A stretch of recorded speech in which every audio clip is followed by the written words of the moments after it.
ಮಲ್ಲಿಕಾರ್ಜುನ್ ಖರ್ಗೆಯವರ ಹೇಳಿಕೆಯನ್ನ ಗಮನಿಸಿದರೆ ಇಲ್ಲಿ ಯಾವುದೇ ಬದಲಾವಣೆ ಇಲ್ಲ ಅಂತಕ್ಕಂಥದ್ದು ಸ್ಪಷ್ಟವಾಗುತ್ತೆ. ಕಾರಣ ಏನಂತಂದ್ರೆ ಗೊಂದಲ ಸೃಷ್ಟಿಯಾಗಿರ್ತಕ್ಕಂಥದ್ದು ಕರ್ನಾಟಕದಲ್ಲೇ ಹೊರತು ದೆಹಲಿಯಲ್ಲ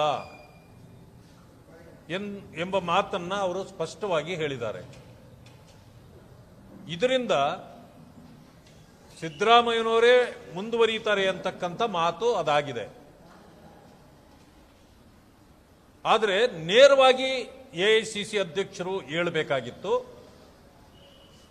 ಬದಲಾವಣೆಯ ಯಾವ ಸೂಚನೆಗಳು ನಮ್ಮ ಕಡೆ ಇಲ್ಲ, ಇರುವ ಮುಖ್ಯಮಂತ್ರಿಗಳೇ ಮುಂದುವರಿಯುತ್ತಾರೆ ಅಂತ ಹೇಳಬೇಕಾಗಿತ್ತು. ಬಹುಶಃ ಅಷ್ಟು ಧೈರ್ಯ ಹೈಕಮಾಂಡ್ಗಿಲ್ಲ. ಯಾಕೆಂತಂದ್ರೆ ಹೈಕಮಾಂಡ್ ಅಂತಕ್ಕಂಥದ್ದೇ ಕಾಂಗ್ರೆಸ್ನಲ್ಲಿ ಈಗ ಕಾಣದೇ ಆಗಿದೆ. High command is so weak. ಅದರಿಂದಾಗಿ ಅವರು ಮಾತನಾಡುವ ಶಕ್ತಿಯನ್ನು ಕೂಡ ಎಐಸಿಸಿ ಅಧ್ಯಕ್ಷರು ಕಳ್ಕೊಂಡಿದ್ದಾರೆ. ಇದರಿಂದ ಗೊಂದಲಕ್ಕೆ ತೆರೆ ಎಳೆದಂತಾಗಲಿಲ್ಲ, ಮತ್ತಷ್ಟು ಗೊಂದಲವನ್ನ ಸೃಷ್ಟಿ ಮಾಡಿದಂಗಾಯಿತು. ಈ ಕಾರಣದಿಂದ ನಾಯಕತ್ವ ಬದಲಾವಣೆಯ ವಿಚಾರ ಮತ್ತಷ್ಟು ತಾರಕಕ್ಕೆ ಹೋಗುತ್ತದೆ. ರಾಜ್ಯದಲ್ಲಿ ಅಭಿವೃದ್ಧಿ ಕುಂಠಿತ ಆಗುತ್ತದೆ. ಈಗಾಗಲೇ ರಾಜ್ಯವನ್ನ ಸರ್ವನಾಶದ ಅಂಚಿಗೆ ಈ ಸರ್ಕಾರ ತೆಗೆದುಕೊಂಡು ಹೋಗಿದೆ. ಕೇವಲ ಲೂಟಿ ಮಾಡತಕ್ಕಂಥದ್ದನ್ನು ಮಾತ್ರ ಇವತ್ತು ಮಂತ್ರಿಗಳು ಮಾಡ್ತಿದ್ದಾರೆ. ಒಬ್ಬರು ಭೂ ಕಳ್ಳತನ ಮಾಡ್ತಿದ್ರೆ ಮತ್ತೊಬ್ಬರು ಗ್ಯಾರಂಟಿ ಕಳ್ಳತನ ಮಾಡ್ತಿದ್ದಾರೆ. ಹೀಗೆ ಅನೇಕರು ತಮ್ಮದೇ ಲೂಟಿ ಕೆಲಸದಲ್ಲಿ ಮಂತ್ರಿಗಳು ತೊಡಗಿದ್ದಾರೆ. ಯಾರೂ ಕೂಡ ರಾಜ್ಯ ಪ್ರವಾಸ ಮಾಡತಕ್ಕಂಥ ಪರಿಸ್ಥಿತಿಯಲ್ಲಿ ಮಂತ್ರಿಗಳಿಲ್ಲ. ಅವರವರ ಸ್ವಂತ ಉಸ್ತುವಾರಿ ಜಿಲ್ಲೆಗಳಿಗೂ ಪಿಕ್ನಿಕ್ ಅಥವಾ ಟೂರು ಹೋದಂಗೆ ಒಂದು ಟೂರ್ ಹಾಕೊಂಡು ಹೋಗ್ತಾರೆ ಹೊರತು ಅಲ್ಲಿ ಯಾರು ಕೂಡ ವಾಸ ಇಲ್ಲ. ಯಾಕೆಂದ್ರೆ ಜನ ಇವರ ಕೆಲಸವನ್ನ ನೋಡಿ ಇವತ್ತು ಕುಪಿತರಾಗಿದ್ದಾರೆ. ಆ ಕಾರಣದಿಂದ ಈ ಸರ್ಕಾರ ಜನವಿರೋಧಿಯಾಗಿ ಕೆಲಸ ಮಾಡ್ತಾ ಇದೆ. ಇಂತಹ ಸರ್ಕಾರದ ಈ ನಡವಳಿಕೆಯನ್ನ ಭಾರತೀಯ ಜನತಾ ಪಕ್ಷದ ಮುಖಂಡರು ಸೇರಿ ಸಂಪೂರ್ಣವಾಗಿ ವಿರೋಧಿಸತಕ್ಕಂಥ ಕೆಲಸವನ್ನು ನಾವು ಮಾಡ್ತೇವೆ. ಎಳೆಯಾಗಿ ಜನರ ಮುಂದೆ ಇದನ್ನ ಬಿಚ್ಚಿ ಇಡ್ತಕ್ಕಂಥ ಕೆಲಸವನ್ನ ಮಾಡ್ತೇವೆ.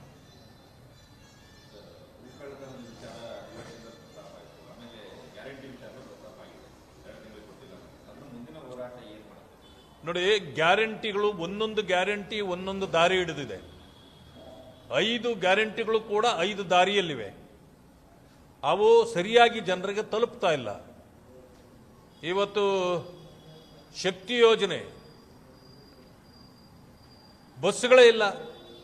ಇನ್ನು ಯಾವ ಶಕ್ತಿ ಯೋಜನೆ ಇದೆ ಅದು?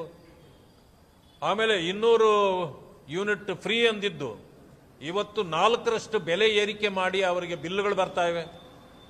ಅನೇಕರಿಗೆ ಯಾರ್ಯಾರಿಗೆ ನೀವು ಫ್ರೀ ಅಂತ ಕೊಟ್ಟಿದ್ರು ಅವ್ರಿಗೂ ಬಿಲ್ ಬರ್ತಾ ಇವೆ. ಅಕ್ಕಿ 10 kg ಅಕ್ಕಿ ಕೊಡೋದನ್ನು ನಿಲ್ಲಿಸಿದ್ದಾರೆ. ಮೋದಿಯವರು ಕೊಡ್ತಕ್ಕಂಥ 5 kg ಮಾತ್ರ ಬರ್ತಾ ಇದೆ. ಇನ್ನು 5 kgಗೆ ಈಗಾಗಲೇ ಒಂದು ಇಂದಿರಾ ಕಿಟ್ ಕೊಡ್ತೀನಿ ಅಂತೇಳಿ ಅವ್ರಿಗೂ ವಂಚನೆ ಮಾಡಲಾಗ್ತಾ ಇದೆ. ಕೇವಲ 400 ರೂಪಾಯಿಗೆ ಒಂದು ಇಂದಿರಾ ಕಿಟ್ ಅಂತ ಏನೋ ಮಾಡ್ತಾ ಇದ್ದಾರೆ. ಅದು ಆಕ್ಚುಲಿ ಕೊಡಬೇಕಾಗಿದ್ದು 1400 ರೂಪಾಯಿದಿರಬೇಕಾಗಿತ್ತು. ಈ ಅಕ್ಕಿ ಕೊಟ್ಟರೆ ನಮಗೇನು ಗಿಟ್ಟೋದಿಲ್ಲ ಅಂತೇಳಿ ಈಗಾಗಲೇ ಕಿಟ್ ಕೊಡ್ಲಿಕ್ಕೆ ಹೋಗಿದ್ದಾರೆ. ಆ ಕಿಟ್ಟಲ್ಲಿ ಪೂರ್ತಿ ಲೂಟಿಯೇ ಇದೆ. ಆಮೇಲೆ ಈ ಮಹಿಳೆಯರಿಗೆ ಕೊಡ್ತಕ್ಕಂಥ ಗೃಹಲಕ್ಷ್ಮಿ ಯೋಜನೆಯಲ್ಲಿ ಈಗಾಗಲೇ 2 ತಿಂಗಳದ್ದು ಕೊಟ್ಟಿಲ್ಲ ಅಂತೇಳಿ ಪ್ರಸ್ತಾಪ ಆಯಿತು. ಜನ ಮಾತಾಡ್ತಾರೆ, ಸುಮಾರು ಇದುವರೆಗೂ ಕೆಲವರಿಗೆ 3 ಸಾರಿ ಬಂದಿದೆ, ಇಲ್ಲ 4 ಸಾರಿ ಬಂದಿದೆ, 5 ಸಾರಿ ಬಂದಿದೆ ಕೆಲವರಿಗೆ. ಮಧ್ಯದಲ್ಲಿ 2-3 ತಿಂಗಳುಗಳಷ್ಟು ಇವರು ಕೊಡೋದೇ ಇಲ್ಲ. ಆದರೆ ಕೊಟ್ಟಿದ್ದೇವೆ ಅಂತ ಸುಳ್ಳು ಹೇಳ್ತಾರೆ. ಹಿಂಗಾಗಿ ಇವತ್ತಿನ ಎಲ್ಲ ಇವರ ಗ್ಯಾರಂಟಿಗಳು ಕೂಡ ತಪ್ಪಾಗಿ ಹೇಳಿ ಜನರನ್ನ ವಂಚನೆ ಮಾಡಿದ್ದಾರೆ. ಅದು ಬಿಟ್ಟು ಬೇರೆ ಯಾವುದೇ ಕಾರ್ಯಕಲಾಪಗಳು ಇವರಲ್ಲಿ ಮಾಡಲಿಕ್ಕೆ ಸಾಧ್ಯ ಆಗಿಲ್ಲ ಅಂತಕ್ಕಂಥದ್ದನ್ನು ಹೇಳ್ತಾರೆ.